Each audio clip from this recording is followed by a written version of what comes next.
Bonjour et bienvenue dans cette vidéo où nous allons vous parler de ChatGPT, un sujet fascinant et en plein essor. Restez connectés. L'un des développements les plus remarquables de l'intelligence artificielle à l'heure actuelle est l'émergence de l'agent conversationnel ChatGPT créé par l'entreprise OpenAI. Avant d'expliquer son principe de fonctionnement, nous clarifions tout d'abord deux concepts différents, souvent confondus. GPT et ChatGPT. GPT Generative Pre-trained Transformer est un langage de type LLM pour le traitement et la génération du langage naturel. Les modèles LLM sont des modèles d'apprentissage automatique qui sont extrêmement efficaces lorsqu'il s'agit d'effectuer des tâches liées au langage. Traduire, résumer des textes, chatbot, générer du contenu ou du code. GPT utilise l'écriture prédictive du LLM pour donner des réponses cohérentes en utilisant la suite de mots la plus probable selon le contexte. Avec votre mobile, vous utilisez quotidiennement le langage LLM dont se sert ChatGPT. Dans nos applications de messages ou moteurs de recherche, nous utilisons souvent le texte intuitif qui se base généralement sur un dictionnaire préexistant et des probabilités.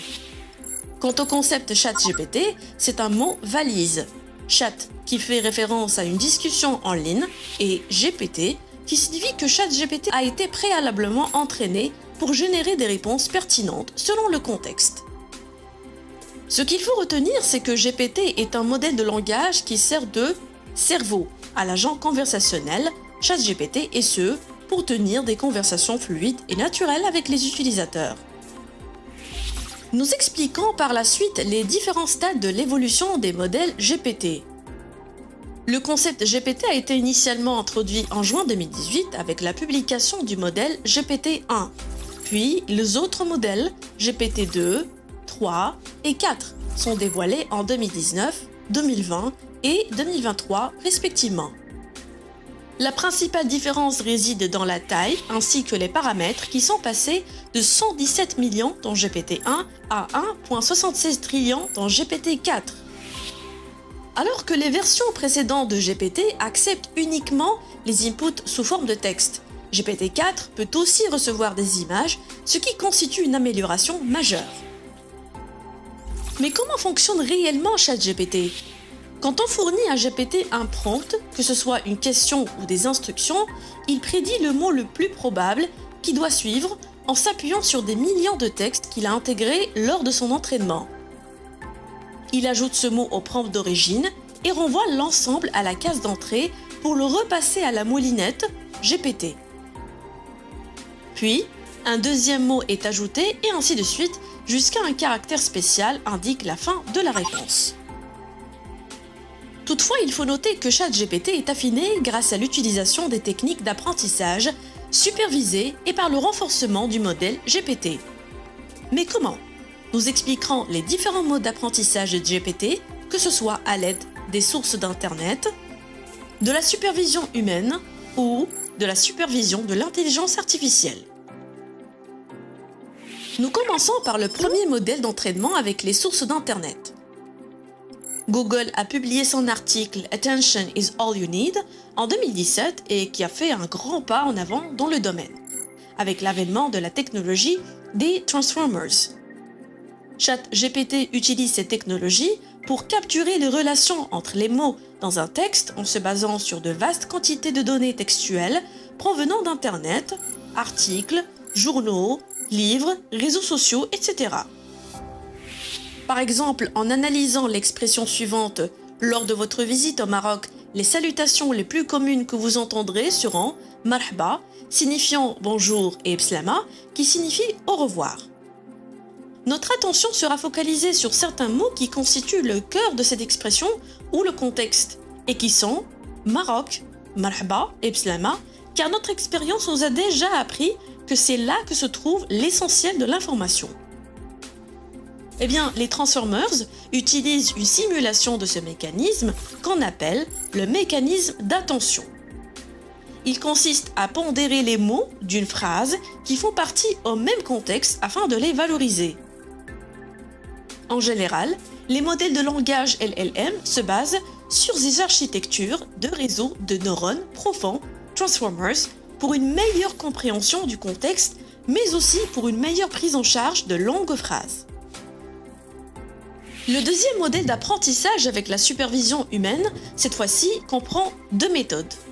La première méthode fait appel à des annotateurs qui sont des personnes qui rédigent un ensemble de questions et leurs réponses. GPT est alors entraîné en se basant sur ces données fournies par les annotateurs jusqu'à ce qu'elle donne la réponse attendue à la demande initiale. On obtient ainsi une version améliorée de GPT qui est GPT+. La deuxième méthode sera basée ensuite sur un modèle conversationnel appelé RLHF. Son principe est simple. On demande à GPT de donner plusieurs réponses à une même question, puis des superviseurs classent et évaluent la pertinence de ces réponses en donnant à chaque réponse une récompense. Les superviseurs pointent aussi les réponses choquantes ou violentes afin de renforcer la cohérence des réponses et éviter les dérives et les erreurs. Toutes ces données serviront pour entraîner une nouvelle intelligence artificielle appelée intelligence artificielle de récompense, à comprendre par la suite comment classer et évaluer les réponses. Durant la dernière phase d'apprentissage, de nouvelles questions sont données à GPT+ sans supervision humaine. Chaque réponse sera évaluée cette fois-ci par l'intelligence artificielle de récompense, plus la note est haute, plus GPT+ apprend à valoriser la réponse. Sinon, la réponse sera marginalisée. À la fin de l'apprentissage, on obtient la version actuelle de ChatGPT. Pour conclure, ChatGPT fonctionne de manière interactive en échangeant des tours de parole avec un utilisateur selon le modèle GPT. ChatGPT est affiné grâce à l'utilisation des transformers et des techniques d'apprentissage supervisées et par le renforcement du modèle GPT. Parmi toutes les réponses linguistiquement correctes que vous pourrez générer, ChatGPT opte pour celles qui sont le plus correctes. Sur la base de ce même principe, ChatGPT refuse aussi parfois carrément de répondre. Notons que même si ChatGPT nous génère des éléments de réponse à toutes nos questions, une phase de vérification de l'exactitude et de la pertinence des informations est indispensable. Finalement, on note que dans un monde où l'intelligence artificielle est de plus en plus présente, les agents conversationnels se développent rapidement. Nous citons d'autres chatbots similaires comme Bard de Google, Bing Chat de Microsoft et ErnieBot du moteur de recherche chinois Baidu. Nous espérons que ces informations vous seront utiles. Vous aurez l'occasion d'en discuter davantage en classe avec votre professeur. À bientôt!